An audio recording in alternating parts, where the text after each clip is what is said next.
Հայաստանի Հանրապետության դատախազությունը հետքի հրապարակումն ուղարկել է հակակոռուպցիոն կոմիտեի ժողովուրդ օրաթերթը պաշտոնապես տեղեկացավ, որ առինջի կառուցապատման աղմկահարույց գործով ստուգողական գործողություններ են ընթանում, մակուլատուրան ստուգվում է։ Ժողովուրդը տեղեկացել էր, որ Հայաստանի Հանրապետության դատախազությունը հետքի հրապարակումը, որը վերաբերվում է առինջում կառուցված շենքերի եւ առանձնատների գործին, ուղարկվել է հակակոռուպցիոն կոմիտե քրեական վարույթի ընթացքը լուծելու նպատակով։ Խոսքը վերաբերվում է այն աղմկահարույց պատմությանը, որի շրջանակներում բացահայտվել էր առինջում կառուցապատված թաղամասի կոռուպցիոն շղթան։ Ըստ հրապարակման առինջում Միլոն Մայնինգ ՍՊ-ի կառուցած թաղամասում Ազգային ժողովի ՔՊ խմբակցության ղեկավար Հայկ Գոնջորյանը դեռևս 2025 թվականի դեկտեմբերին մատչելի պայմաններով ձեռք էր բերել բնակելի տուն, թաունհաուս։ Ուշագրավն այն է, որ Գոնջորյանը գույքը ձեռք է բերել շուկայականից եւ նույնիսկ կառուցապատողի հայտարարած գնից էժան 1 քառակուսի մետրի համար վճարելով ընդամենը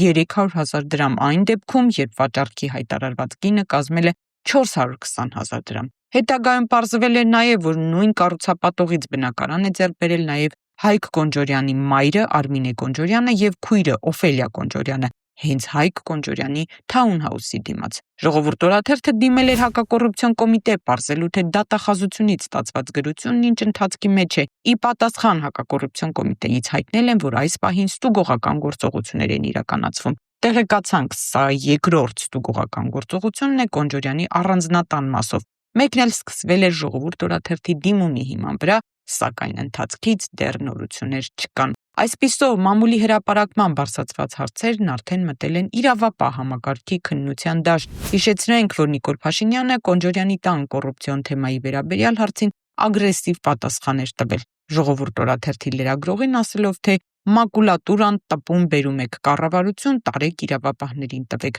Ուղարկեք այդ փաթեթը մնացած տոննաներով մակուլատուրան, ուղարկեք իրավապահ մարմիններին։ Տրված են եւ իրավապահները մակուլատուրան ուսումնասիրում են։ Արդյոք ստուգողական գործողությունները կվերածվեն քրեական վարույթի եւ արդյոք պաշտոնատար անձանց ու նրանց մերձավորների գույքային գործարքներում կոռուպցիոն բաղադրիչ կարձանագրվի, թե ոչ, ցույց կտա առաջիկա ընթացքը։ Ժողովուրդ օրաթերթը հետևողական է այս թեմայի նկատմամբ։